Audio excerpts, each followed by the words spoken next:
e sofrimento.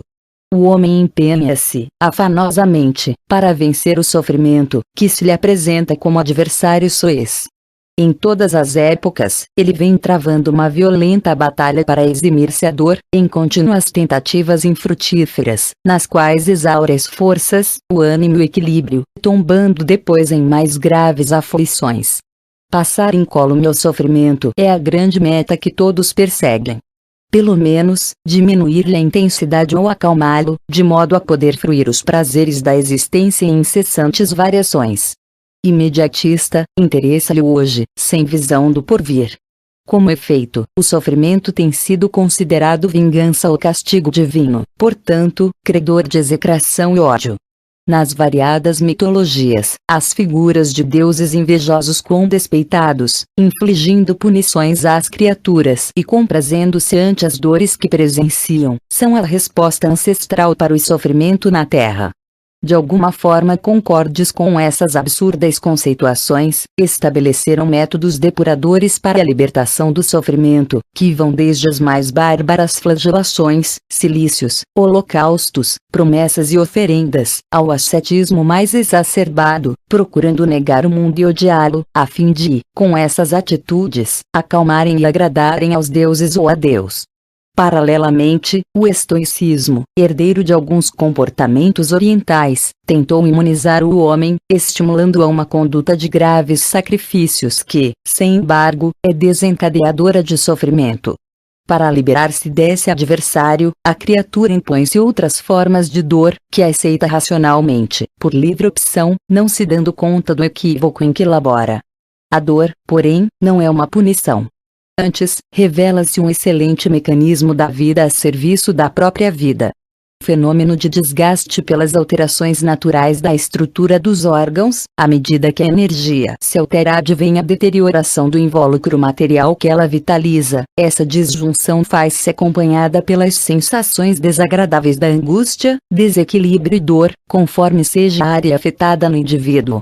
Desse modo, é inevitável a ocorrência do sofrimento na Terra e nas áreas vibratórias que circundam o planeta, nas quais se movimentam os seus habitantes.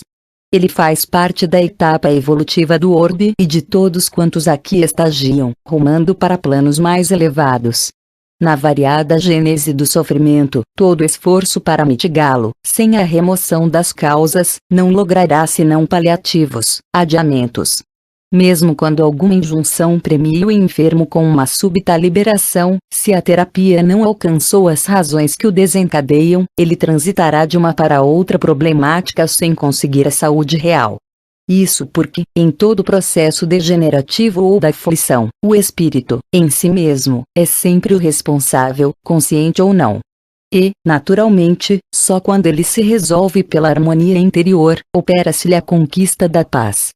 Em tal situação, mesmo ocorrendo os processos transformadores da ação biológica, o sofrimento disso decorrente não afeta a emoção nem se transforma em causa de danos. À semelhança de outros automatismos fisiológicos, a consciência não lhe registra a manifestação. O sofrimento, portanto, pode e deve ser considerado uma doença da alma, que ainda se atém às sensações e opta pelas direções e ações que produzem desequilíbrio. Nessa fase, dos interesses imediatos, todo um emaranhado de paixões primitivas propele o ser na direção do gozo, sem a ética necessária ou o sentimento de superior eleição, e o atira nos cipoais dos conflitos que geram a desarmonia das defesas orgânicas, as quais cedem à invasão de micróbios e vírus que lhes destroem a imunidade, instalando-se, insaciáveis, devoradores. Da mesma forma, os equipamentos mentais hipersensíveis desajustam-se, abrindo campo à instalação das alienações, das obsessões cruéis. Por extensão, pode-se dizer que o sofrimento não é imposto por Deus, constituindo-se eleição de cada criatura, mesmo porque a sua intensidade e duração estão na razão direta da estrutura evolutiva, das resistências morais características do seu estágio espiritual. É a sensibilidade emocional que filtradora e exterioriza. Com ela reduzida, as agressões de toda a ordem recebem resposta de violência e agressividade.